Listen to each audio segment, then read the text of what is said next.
Confusing traffic lights and reckless driving may have caused death of French tourist in Ayutthaya. Harrowing scenes on Wednesday night as a 34-year-old American woman watched in horror as her newfound friend 26-year-old Camille Jeanne Gavaudan's life drained away as she lay face down on the road after being hit by a car at a road intersection and zebra crossing.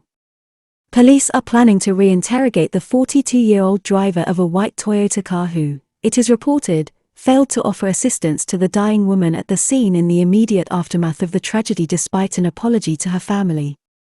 The landlady of the guest house where an American and French tourist stayed earlier this week has criticized the traffic light system in Ayutthaya in Ayutthaya province where a French tourist was tragically killed on Wednesday night in a road traffic accident while riding a bicycle. Police sources in Ayutthaya have suggested that the driver of a Toyota Altis car, found at the scene, may face charges for speeding, reckless driving causing death and failing to render assistance to 26-year-old Camille Jeanne Gavaudan who died shortly after being removed from the accident scene on Wednesday night in Thailand's former ancient capital. The harrowing scene on Wednesday night as rescue workers fought frantically to save the life of 26-year-old Camille Jeanne Gavaudan who was found on the road with broken limbs and bleeding profusely after the bicycle she was riding was hit by a white Toyota car at a traffic intersection and crossing. She died later in hospital. Earlier that day, in Bangkok, the Thai Prime Minister Prayut Chan-o-cha told a seminar that the government was setting out a plan to reduce fatalities on Thai roads by over 66% in the next 5 years with a goal to achieve zero deaths by 2050. Police officers in Ayutthaya are investigating the tragic death of a French tourist on Wednesday night in the heart of Ayutthaya who died by the roadside after sustaining serious injuries while crossing a busy road intersection, reported also as being a zebra crossing. Policemen jailed, sacked from the force over the death of young doctor at a zebra crossing in Bangkok. 26-year-old Camille Jeanne Gavaudan was traveling with a 34-year-old American woman whom she had met previously in Bangkok when the tragic incident occurred. Western tourists planned to travel further together in Thailand after meeting in Bangkok on May 24 last. Tara Nico Skiri met Camille in Bangkok and the pair had decided to travel to Ayutthaya together on May 24 to see the former Thai capital's historic sites.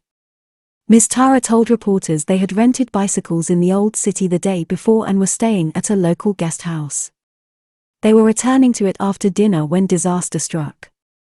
The American said that the two women were left confused by the traffic light signaling system at the crossing before the accident occurred. The lights appeared to be both green and red at the same time.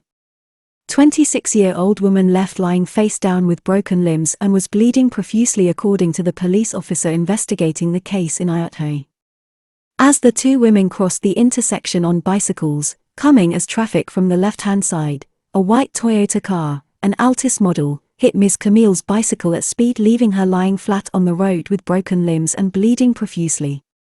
Police Captain Wirungkit Tantrikal of Ayutthaya Police Station is handling the investigation. He revealed that police were treating the incident as a potential criminal case. He disclosed that when he arrived at the scene he noted that the woman was very seriously injured and called in rescue services who later removed her to Thammasat University Hospital where she died shortly after admission. He also said he noticed a white Toyota Altis at the scene. The car was found to have damage to its left bumper area and a smashed windscreen after impacting the French woman. 42-year-old driver told police he only drove forwards at the traffic lights after they had turned green. Dashcam footage from his car supports his claim. The driver of the car has been named as 42-year-old Sathapana Kamsufa. He explained that he was driving home from work when the accident occurred. The light had been red but then turned to green. He admitted that the lights for the left turn still showed red but were green for traffic heading straight, which was the direction he was going in. Mr. Sathapana said that all of a sudden two bicyclists appeared in his way from the left and although he braked, he said it is impossible to prevent the collision with one cyclist with fatal consequences. He apologized to the family of Ms. Camille whose mangled bicycle was left in the middle of the road. Police took Mr. Sathapana in for questioning. It is understood that dashcam footage from his car showed that the traffic lights did indeed register green and red for the left-hand turn at the same time. Police weigh charges against the man including a count of reckless driving causing death and speeding. However, police sources suggest that there is a distinct possibility that the Thai man may be charged with speeding and reckless driving causing death based on their preliminary findings. Officers are understood to be planning to re-interview the Thai man and will interrogate him concerning claims that he failed to emerge from his car after the accident to render assistance to the fatally injured woman. The accident came on the same day that Thai Prime Minister Prayut Chan-o-cha spoke at a seminar in Bangkok where a goal was set to cut road fatalities in Thailand by 2/3 over the next 5 years. Thailand's roads are destroying its future economic growth as well as causing acute trauma and suffering. Up to 60 people aged from 15 to 19 years of age die on the kingdom's roads each day riding motorbikes alone, the conference heard, while there has also been a noticeable rise in speeding and dangerous driving. The toll on both society and the Thai economy, which increasingly depends on finding a younger and more educated workforce, has been highlighted in successive international reports such as those prepared by the Bloomberg Institute in association with the World Bank. These highlight both the enormous and serious consequences for future development and prosperity besides the acute trauma and long-term suffering inflicted on families, leaving hundreds of thousands with long-term injuries and disabilities. World Bank report warns Thailand of huge potential economic loss caused by road carnage. In 2018, it was reported that the kingdom stood to lose up to 22% of its potential for economic growth if the problem was not tackled. Slight improvement over the last 4 years. Thailand has seen some improvement in its road traffic statistics in recent years, at least relative to other countries. Thailand's road accident rate is still a red light, many factors driving the carnage with no easy fix. It has fallen from being the second most dangerous country for road traffic accidents to number 9 according to the latest World Health Organization, WHO, data with a road fatality rate of 32.7 per 100,000 people.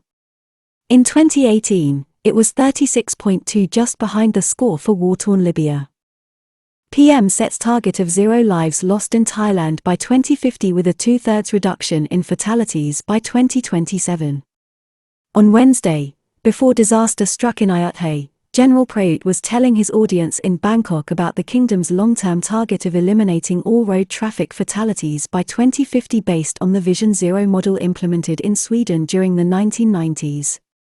In the meantime, the short-term goal was a 2/3 reduction over the next 5 years.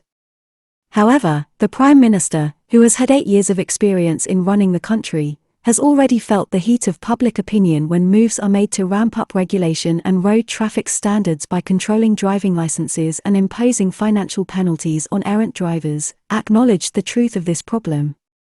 Public cooperation and a change of attitude needed. The Thai public does not welcome government initiatives which are seen as limiting personal freedom even in the interests of road safety.